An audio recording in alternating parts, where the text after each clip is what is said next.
This is a product review of a brand new release from Athearn Genesis. This is an EMD F3A model, an old F unit in Illinois Central Gulf paint. The road number on this is 1615, and this is a Tsunami 2 equipped sound locomotive. Start by getting this out of the package here. I'm going to talk a little bit about the F units. Illinois Central was back in the steam to diesel transition era. Illinois Central actually used GP7s and GP9s as their first iteration, or the first generation diesels that they used when they switched over to from steam locomotives to diesel locomotives. Illinois Central and its predecessor Illinois Central Gulf never purchased any of the F units. Illinois Central acquired these F units when it merged with the Gulf Mobile in Ohio in 1972. They actually acquired 19 of these F units from the Gulf Mobile in Ohio, and 3 of them received the orange and white Illinois Central Gulf paint. So you can see what I'm unpackaging here. Get this out of the package.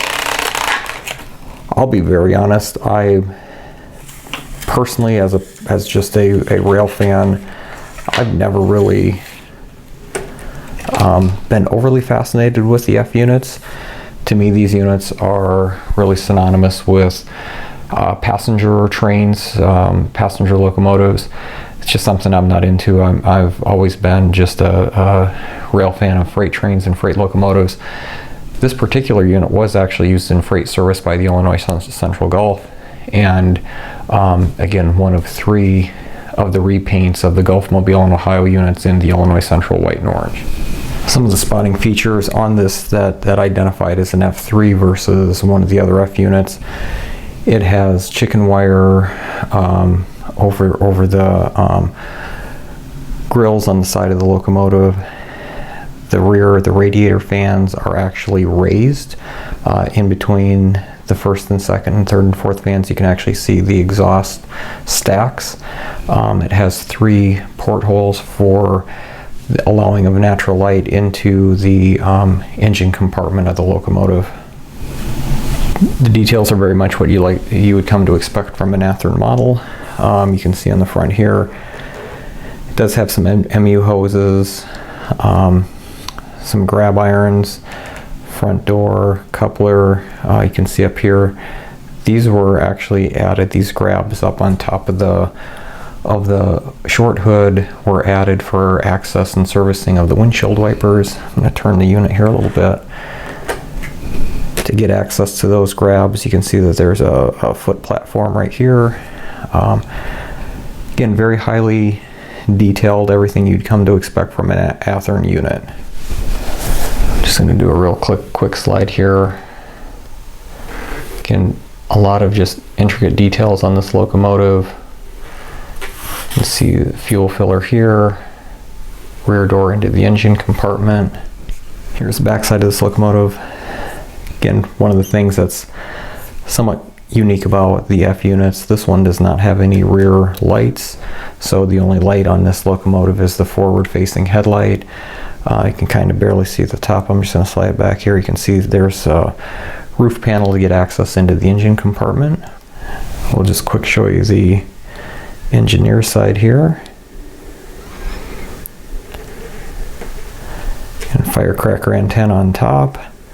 You can see the side does not have the foot rail to get access up to service the windshield. There's a really good article in the Model Railroad News October 2019 edition where it really talks specifically about this particular road number 1615. A lot of the literature that you find on the repaint of this is actually all wrong. This particular unit was actually supposed to be Gulf Mobile and Ohio unit 812A. The thing with 812A on the Gulf Mobile and Ohio side was it was actually an F7 unit, not an F3. So there was some confusion on how and the fact that came to be. This locomotive itself is actually Gulf Mobile in Ohio 806A, and it was actually numbered incorrectly. It was scheduled to be painted as ICG 1605, and it came out of the paint booth as ICG 1615. So the paint crews made a mistake when they repainted this locomotive. Just a lot of great information. These locomotives didn't have very much life left in them. They were originally produced in the 1940s and 50s, and by the time the merger occurred in the 1970s, the useful life of these locomotives only had a couple years left in them. So I'm a big ICG orange and white fan. This does go with the model or the era of my railroad, but more than likely it's not going to see a whole lot of action on my layout, just from the standpoint it didn't have a lot of service left in it when ICG acquired it. And again, although I really think the details on this locomotive are spectacular, I've never really been a huge fan of the F units. So let's go ahead and do a little bit of programming on JMRI and take it through a test spin.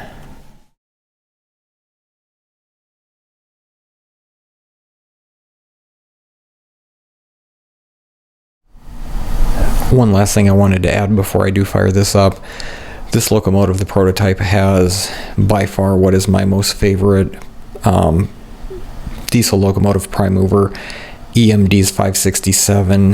This one is the B specification. They had ABC units or versions of their 567, but it is by far one of my most favorite prime movers. Just takes me back to my childhood, watching a lot of GP10s, GP9s fly through town.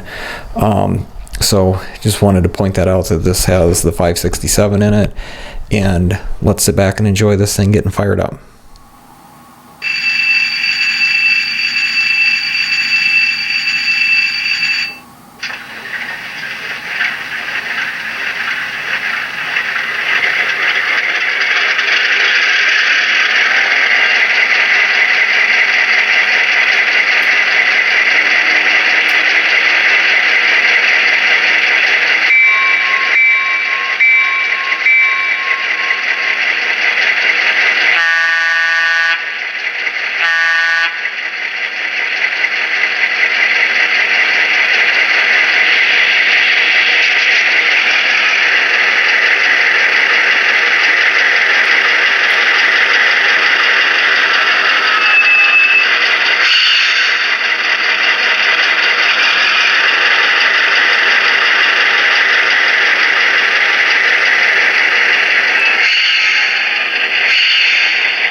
Click on new locomotive. I'm going to read the type from Decoder, even though I know this is a Athearn OEM Tsunami 2 decoder.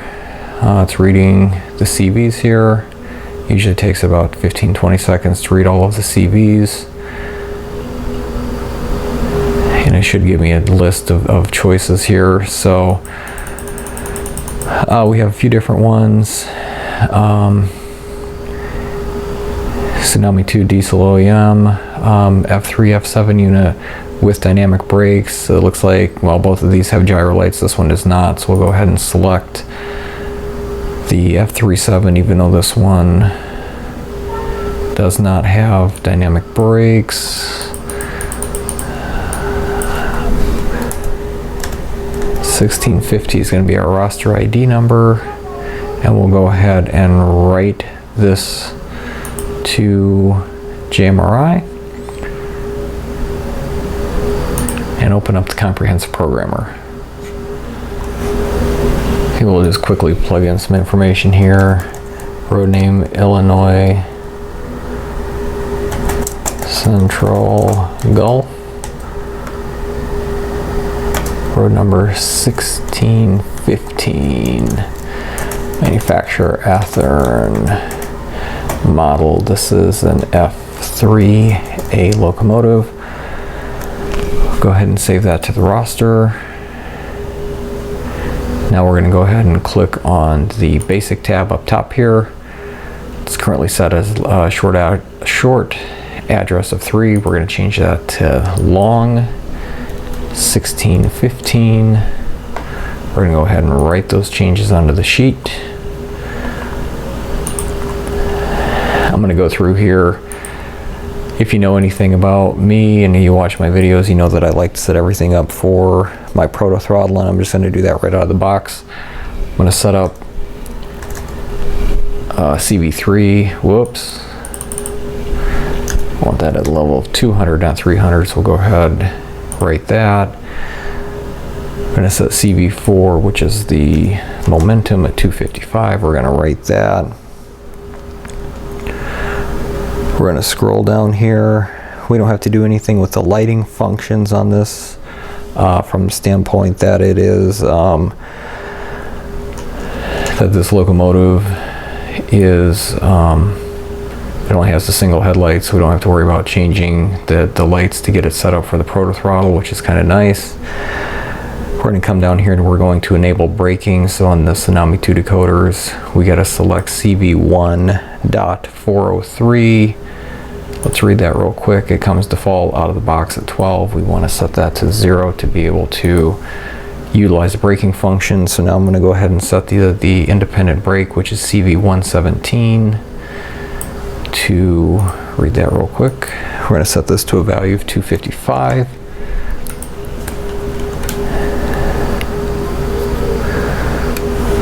We are going to change, excuse me, the directionality of these headlights. That's CV57 and 58.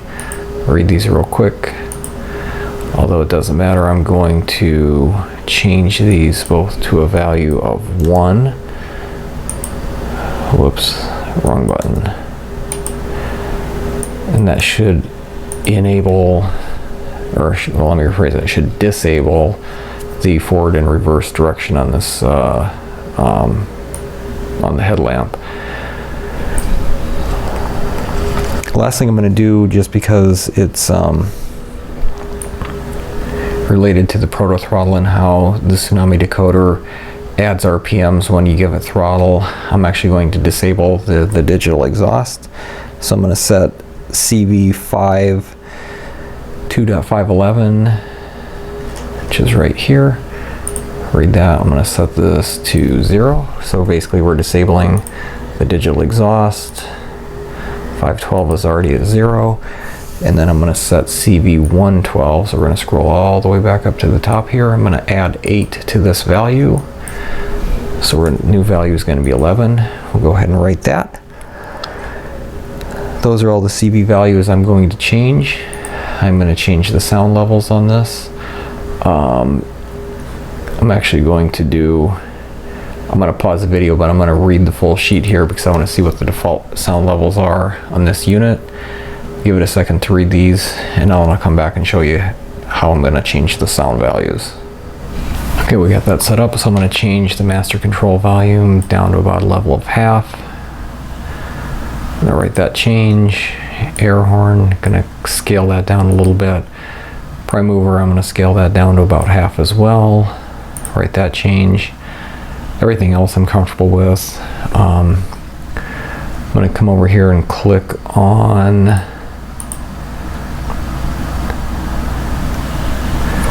the function map, and I'm going to scroll down here.